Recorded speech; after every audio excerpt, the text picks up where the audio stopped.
মিলাদুন্নবী মাহফিলে এক হুজুর হাদিস থেকে প্রমাণ দেন মিলাদুন্নবী আছে আর বাকি সব বেদাত। আবার সিরাতুন্নবী মাহফিলে আরেক হুজুর এসে প্রমাণ দেন তারটা সঠিক, বাকি সব বেদাত। এখানে কোন পথ সঠিক, আমি কোনটা মানবো? আমি জেনারেল লাইনে শিক্ষিত। এক এক হুজুর এক একটা বলবে, এটা স্বাভাবিক, এটা অস্বাভাবিক না। নবী করিম সাল্লাল্লাহু আলাইহি ওয়াসাল্লাম বলে গেছেন, ফাইন্নাহু মান ইয়াইশ মিনকুম বাদি ফাসায়ারা ইখতিলাফান কাসীরা। আমার পরে যারা পৃথিবীতে বেঁচে থাকবা তোমরা দেখবা নানান মত, এক এক হুজুর এক একটা বলে, এরকম অনেক কিছু দেখবা তোমরা। ওই সময় আমরা কি করব? নবীজি বলে গেছেন না, জান নাই? তিনি বলে গেছেন ফালাইকুম বিসুন্নতি। তোমরা দেখবা আমি কি করছি, রাসূল সাল্লাল্লাহু আলাইহি ওয়াসাল্লাম কি করছে, কোন হুজুর কি বলে। দেখো হুজুর কোরআন থেকে হাদিস থেকে রেফারেন্স দেয় কিনা, সম্ভব হলে মিলাও, বাংলা অনুবাদ হয়ে গেছে সব। এরপরে তুমি সেটা অনুযায়ী আমল করো। যদি আল্লাহ না করুক ভুলও হয় তোমার, তাও আল্লাহ মাফ করে দিবেন, কিন্তু হুজুরের দোষ দিয়ে পার পাবা। আমি প্রায় সময় বলার চেষ্টা করি ভাই, একটা এক্সাম্পল দিয়া। আচ্ছা, এই যে আপনারা তেল খান, সয়াবিন তেল, বিভিন্ন ব্র্যান্ডের তেল আছে না?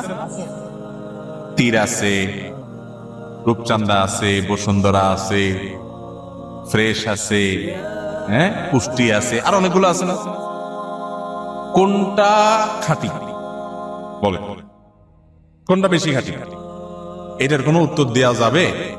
কারণ সব কোম্পানির বোতলের গায়ে লেখা আছে 100% খাঁটি। আজ পর্যন্ত কোন কোম্পানি পাইছেন যে বলে ভাই আমি 2 নম্বরই কথা বলি না, আমার 99% খাঁটি, 1% ভেজাল আছে? এরকম বলে কেউ? বলার সময় তো চান্দু বলে কি 100% খাঁটি। আপনি তখনও রাগ করে বলছেন যে এই বেলায় এরটা খাঁটি, এ বলে এরটা খাঁটি, এই বলে এরটা খাঁটি, এতজন এত কথা বলে তো তেলই খাবো না। শেয়ানা পাবলিক, এখানে তো এটা বলেন না। একদিন এটা কিনা খান, আরেকদিন ওইটা কিনা খান, দেখেন প্যানে বুটবাট করে কিনা, ফুটফাট করে কিনা, শরীরের সাথে আপনার ম্যাচ করে গেছে, টাকাও মিলে গেছে, কোনটা ভালো মনে হয়েছে আপনি সেটাই, ঠিক না ভাই? ঠিক। বিবেক খরচ করেন, বুদ্ধি খরচ করেন, বোঝার চেষ্টা করেন। দুনিয়াটা তো ভালোই বুঝেন মাশাআল্লাহ।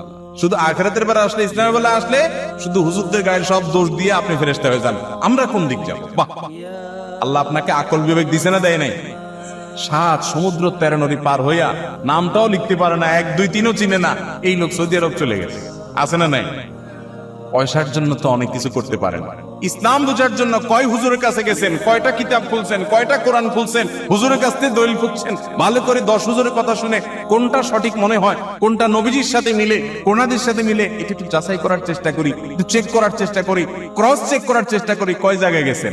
50 টাকার একটা লাউ, এটা কেনার জন্য টিপতে টিপতে টিপতে লাউরে এমন 12টা বাজান বাজাইছেন যে লাউ বেচারা বেচতে বসছে, সে বলে ভাই কিনলে কিনেন, না কিনলে নাই, খবরদার নখ দিবেন না। ঠিক না ভাই? ঠিক। যে 50 টাকার লাউটা কিনবো, এটা যেন ভেজাল না হয়, এজন্য আমি টিপা দেখি, তাই না? আলু পটল কিনেন, এত চেক করেন। আমাদের কাছে ইসলামটার দাম আলু পটল আর লাউ চাইতে কম হয়ে গেছে।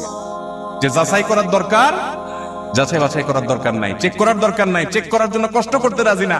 লাউর পিছনে যত কষ্ট করি, যত টিপ দেই, হুজুরদেরকে এত টিপি টিপি দেখি না, হুজুরেরটা ঠিক না ওরটা ঠিক, ঠিক না ভাই? ঠিক। আল্লাহ তো আমাদেরকে বুঝাত।